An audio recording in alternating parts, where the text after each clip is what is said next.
Hey, pups. Oh, yeah?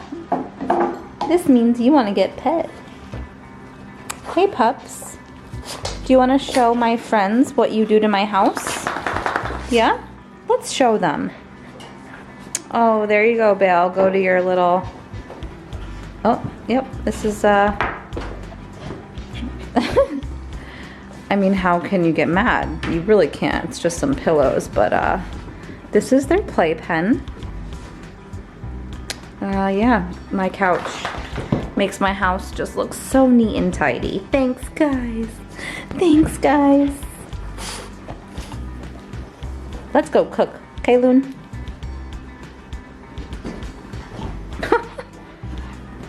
Hey, Bill. You doing okay?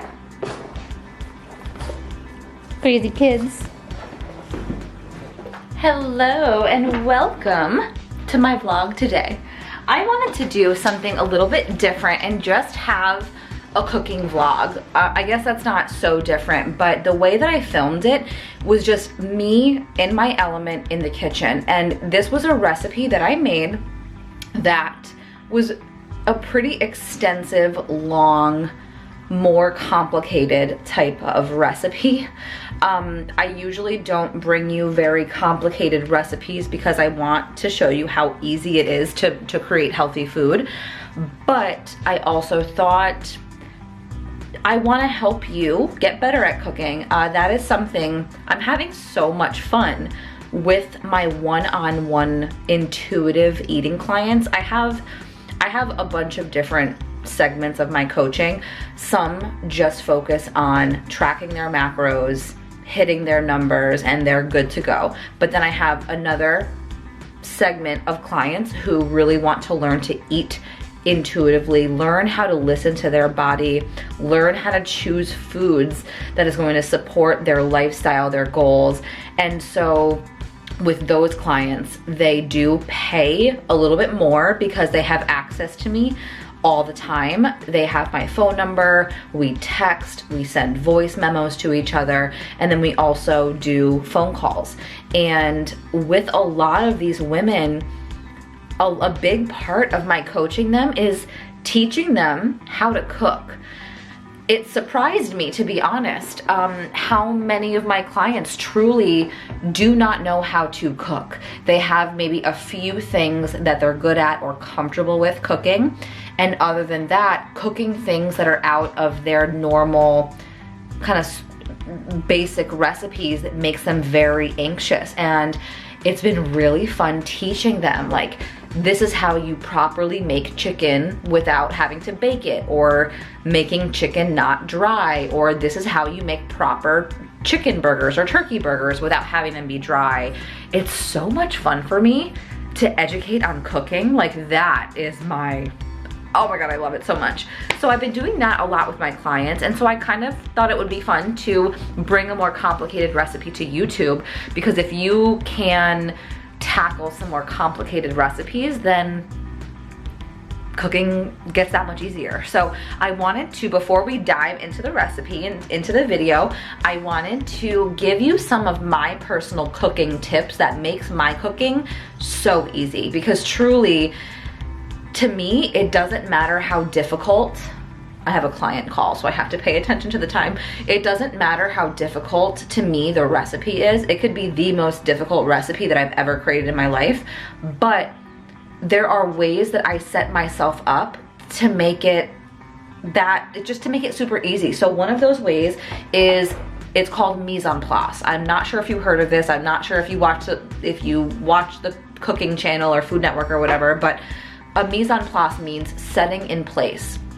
And so what I do, I bought these on Amazon, these little bowls. They have a top on it, which I love, so that if I don't use an ingredient, or maybe I make like a vinaigrette or a sauce or anything like that, I can just put the top on and pop it in the fridge. But when I am about to make something, this does not happen all the time. If I'm ravenously hungry, this does not happen. But when I'm making dinner and I have time and I can relax in my kitchen, it's so therapeutic for me cooking, I will set up my mise en place, setting all my ingredients in place. This makes cooking so much easier because you look at the recipe, or if you don't have a recipe and you're just kind of winging it and you're cooking just what you feel like cooking, take out all of your ingredients ahead of time, take it out of the fridge, the cabinet, whatever, and get everything ready in its own separate little bowl, measuring cup, whatever. And I like to pre-chop everything, get my seasonings out and pre-measure them, open up all of my cans, so that way, like wash, if I'm cooking with meat, I'm gonna wash my meat and cut my meat and trim the fat off, or you know, whatever I have to do to it. When I start cooking, everything is already ready. You'll see in the video that I am cooking and I'm just like, boop, like popping stuff in the pan, stirring it, and I just chill. Like, I don't show me just waiting for the food to cook because that would be super boring. I cut that part out. But when everything is pre-chopped and then in its little container, and then you already have your seasonings pre-measured, it's just, you throw it in. That, you know, the measuring of the seasonings I do in my little cups when I have a recipe. But if I'm like intuitively cooking something, if I don't have a recipe, if I'm just throwing like a taco bowl together or like something like that, I don't know, I don't need to measure out seasonings. I just kind of eyeball it. But when I'm following a more advanced recipe, I am in cooking school right now, so there are a lot of recipes that I'm having to create. Doing this makes your cooking so easy. I used to not do this, and this was why things would burn. This is why you're in the kitchen and your heart is racing because you're like, oh my God, the onions are burning, the garlic just burnt, but I gotta open up my can of black beans and then rinse them, and oh my God, like, you know, you've been there. It's very overwhelming. So definitely, you don't need to buy these bowls, but it came with 12 on Amazon, and oh my God, maybe it was $10, $9. It was so cheap, so easy. So if I can remember, I will put a link in the description box below. And then another tip that I have, I think this is my last tip unless I can think of anything else, is to have a garbage bowl. Okay, I learned this when I was a teenager from Rachel Ray, when I used to watch 30-minute meals on Food Network, and she always had a garbage bowl. So I actually just broke mine, and I'm heartbroken, so I'm gonna have to go to Target or Walmart and grab a big bowl. But I just use a big plastic bowl. I buy it super cheap. It can be super ugly, it doesn't matter, because I only use this bowl if I'm like mixing something or for my garbage bowl. So if you have a garbage bowl, you just throw your crap away, your scraps, your empty cans or anything like that, you just throw it in the bowl, and then when you're ready to actually throw everything away, you can take the bowl and just toss it. I just find it so much easier. The mise en place, the bowls, measuring everything out, cutting everything ahead of time, and the garbage bowl, two of my major tips for cooking. I just want to share that with you. So I'm just gonna hop right into the recipe. This is a plant-based recipe, so you don't have to make it if you do not want it, but I am still plant-based. Brian is not plant-based. You're gonna see his reaction when he eats this. And I want you to try to remember, when I am showing you the end result, what time is it? When I am showing you the end result and we're eating dinner, I want you to try to listen for Brian, because I'm talking to you about my dish, about my dinner. In the background, you literally hear Brian just going, yeah, like he is like making these moaning sounds because it's so good. And I was just editing the video and I was cracking up because he is just moaning throughout the whole entire 1 minute clip. So just keep your ears open for that, because I thought it was just funny and cute. So I am going to show you the recipe. Let's get cooking. Hey guys, I just wanted to intro my cooking with a little voiceover. I want you to see all of the little cups I have with all of my ingredients, and then in the background you could even see my big garbage bowl. So I wanted to show you that I really truly do set up this way. And when you cook anything with onions and garlic, I know this video is fast and sped up just for time's sake, but whenever you're sauteing onions and garlic, make sure you add a pinch of salt. Whenever you are sauteing any type, like shallots, onion, garlic, even vegetables, adding salt helps quicken the process and softening the vegetables. So just add salt. I like to add salt to every single layer. Whenever I add a new ingredient, I re-season because I love my food flavorful. And if you are eating boring, flavorless food, that just means you just have to have more of a heavy hand with your seasonings, with your flavorings, and also your salt. So don't fear salt, don't fear sodium. I use pink Himalayan sea salt. It's really great for the minerals, and especially if you are training, if you are going to the gym, it really helps to boost up your electrolytes and your hydration. So I just wanted to intro the video with those little tips here. I am just putting everything that was in the pan into the food processor, along with some chickpeas, some oats. I actually used rice crumbs that I found at Trader Joe's rather than breadcrumbs to keep this gluten-free. So this is a completely gluten-free recipe. So I am just going to let this video play. The recipe is going to be in the comments below. I'm also going to be uploading the recipe to my website. And one more thing to point out when you're watching this, if you do choose to make this, the mixture that goes into the food processor, it does bind up, so you might have to process this a few times, stopping it and using a spatula to get the mixture off of the side. And I was shaking my food processor, as you can see, just to try to break everything up. I was getting this looks kind of crazy, but it worked. So it really helped get the little, because it was almost forming into balls through the food processor, so shaking it was working better than scraping it every single time. So I just wanted to point that out if you're watching this. Yes, I am vigorously shaking the crap out of my food processor. And right here, I am just tasting the mixture to make sure the seasoning was right. If you are not tasting, then how are you going to know if you need to add anything extra? So I like to taste everything before I go ahead and make it. So yeah, I'm just going to let this video play. I hope this voiceover was somewhat helpful, and I will talk to you guys in a little bit.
Oh my god. They're so good, right? I love them.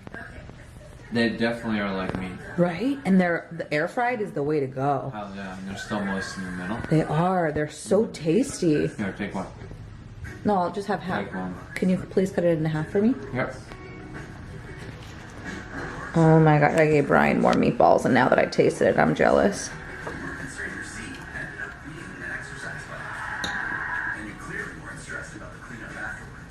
Yum.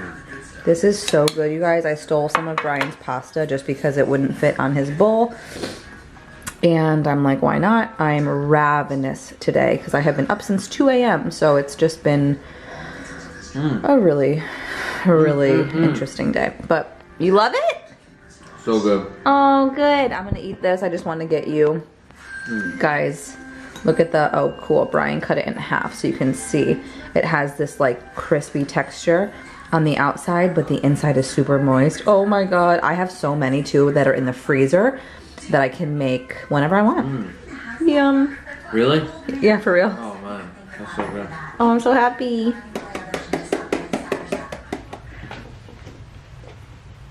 Oh, hey. Excuse you, these animals today. Oh my god, get out of here. I hope you try this recipe.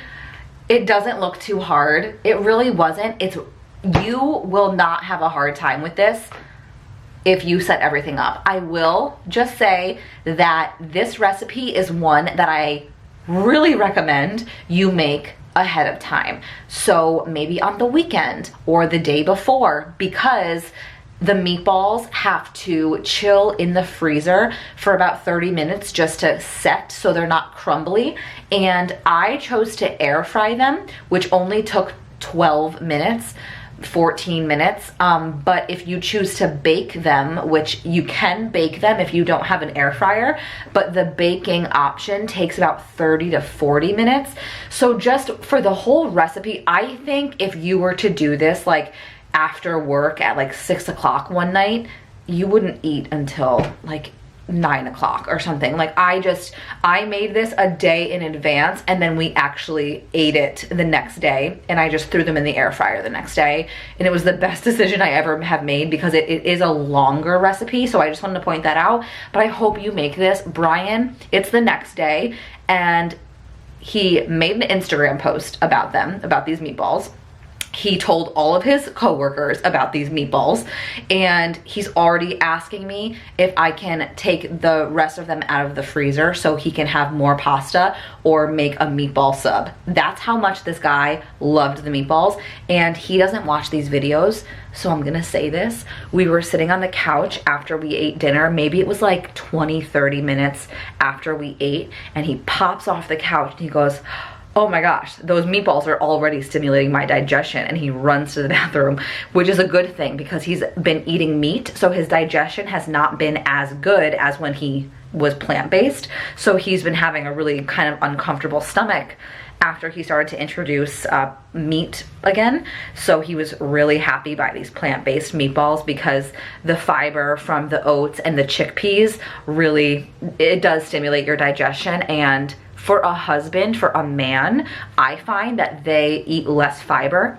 At least my husband does, because he eats white rice, white potato. He does not eat many vegetables at all. So those foods are just lower in fiber. So anything that I give him that has fiber in it, he's like, his digestion is on point. So that was something that I wanted to say. If you, just a little tip if you or a loved one is struggling with your digestion. But make this recipe, tag me if you do make this recipe. You have to let me know how much you love them. This is gonna be a staple for the rest of my life, and I love it because I made 16 meatballs, and we each had 2.5. So I have so many in my freezer. So the next time, if I want to make this again next week, all I have to do is buy the spaghetti squash and just take the meatballs out of the freezer and pop them in the air fryer. Loved them in the air fryer. So I'm gonna go, because I'm sure this video is super long like always, but let me know please in the comment section, 1, if you're going to try this recipe,